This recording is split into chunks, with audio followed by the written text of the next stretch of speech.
Welcome to the Explainer. All right, let's just jump right into this. I want you to take a little trip back in time with me to the early 2000s. Picture your evening routine. You finally sit down on the couch after a really long day, you grab that clunky, button-heavy remote, turn on the TV, and then, well, you just scroll. You scroll through literally hundreds of cable channels, endlessly flipping, only to find absolutely nothing you actually want to watch. We all remember that exact feeling, right? So that raises a pretty massive question.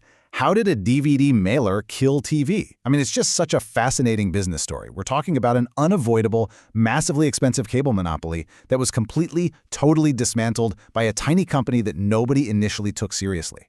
Like, how does a massive Goliath fall to a David armed with literally nothing but little red envelopes? To understand the revolution, we first have to look at the regime it toppled. Section 1, the era of cable. The unavoidable monopoly. Okay, so for decades, traditional cable television was this frustrating Goliath that just completely controlled the entertainment landscape.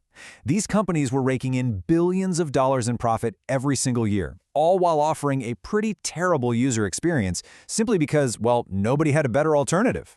The old way meant huge, confusing monthly bills for hundreds of channels you never even touched. It meant rigid, fixed airtimes, like if you missed your show at 8 p.m., too bad, you missed it. And of course, advertisements interrupting every single cliffhanger. The Netflix way completely shattered this system. They offered one low, transparent price. No schedules, so you watch exactly when you want to. And zero ads. The painful reality of the old system was basically begging for someone to come along and disrupt it. Which brings us to our next phase. Section 2, the DVD Trojan horse, hiding in plain sight.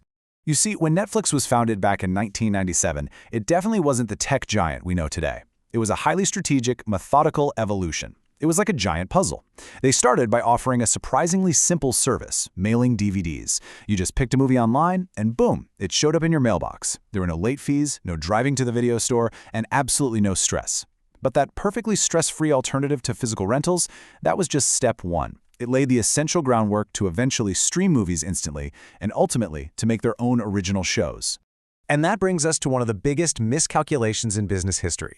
Blockbuster fatally believed customers would always visit physical stores. I mean, it's dramatic irony at its finest. Blockbuster, this multi-billion-dollar titan, completely ignored the threat of this little DVD mailer because they just couldn't imagine a world where people didn't want to browse physical aisles on a Friday night. Meanwhile, Netflix secretly possessed a much bigger vision. They weren't just trying to improve video rental, they were secretly laying the foundation to replace television entirely. Section 3. The streaming revolution, a paradigm shift. Right, so in 2007, things shifted into high gear. Netflix went from shipping physical products to launching a digital service that fundamentally changed human behavior forever: instant streaming. Just notice the massive acceleration here. After a full decade of the DVD Trojan horse, gathering data inside the gates on what people actually like to watch, streaming finally arrived. Suddenly, there was no waiting for the mailman. Now, I should mention there was massive skepticism at the time. Internet speeds were terribly slow back then, and smart TVs? They barely even existed. People thought Netflix was crazy, but they saw exactly where the technology was heading. Netflix fundamentally understood that technology alters human behavior. They delivered exactly what consumers were starving for: convenience, freedom, and control. Think about it. You want to watch a movie at 2 a.m.? Convenience. You want to watch it on your laptop in bed? Freedom. You want to pause it, rewind it, and not sit through a single mind-numbing commercial? Control. Once people got a taste of this kind of empowerment, there was absolutely no going back to the old, rigid cable model. And that leads us to Section 4, destroying an industry, the kill shot. As internet speeds quickly caught up to Netflix's grand vision, the platform's popularity absolutely exploded, and the impact on legacy media was, well, it was devastating.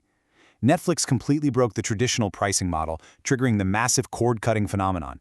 And this is crucial. They brilliantly exploited cable's massive weakness. Remember how cable forced you to pay for dozens of channels you never actually watched just to get the 3 you did? Yeah. When given the choice of a low, flat fee for unlimited on-demand content, millions of people gladly took the proverbial scissors to their cable cords. And the collateral damage wasn't just the cable companies. Blockbuster collapsed entirely into bankruptcy. The multi-billion-dollar giant simply disappeared. Thousands of physical DVD rental stores literally vanished from street corners globally. The streaming revolution had achieved ultimate victory. and it was led entirely by a company that started out stuffing DVDs into paper envelopes. Crazy, right? Section 5. The original content empire. Building the moat. Because, as you know, eventually, everyone else tries to copy a revolutionary idea. The idea spread like wildfire. To survive rival tech companies building their own streaming platforms, Netflix had to pivot. They had to stop just distributing other people's content and actually start making their own.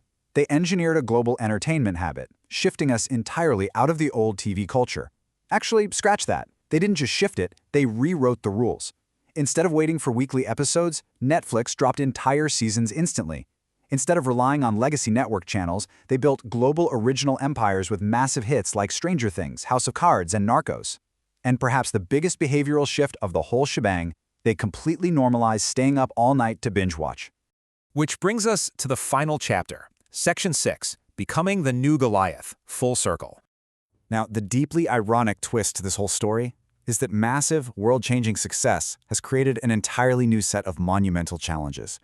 Today, Netflix is under intense market pressure. They aren't alone anymore. They're fighting absolute titans: Disney, Amazon, Apple, HBO.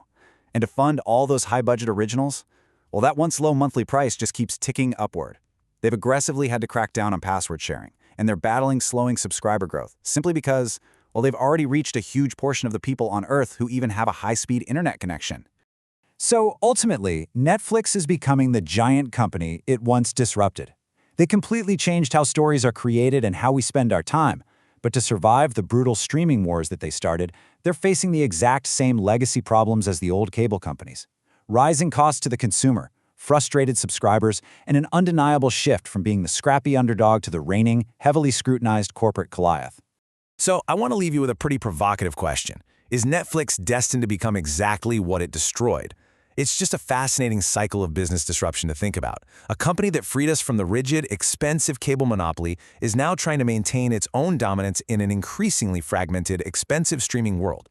What you really should take away from this is that in the world of technology, the disruptor almost always risks becoming the disrupted. Thanks for joining me on this explainer. Keep questioning the media you consume, and I will see you next time.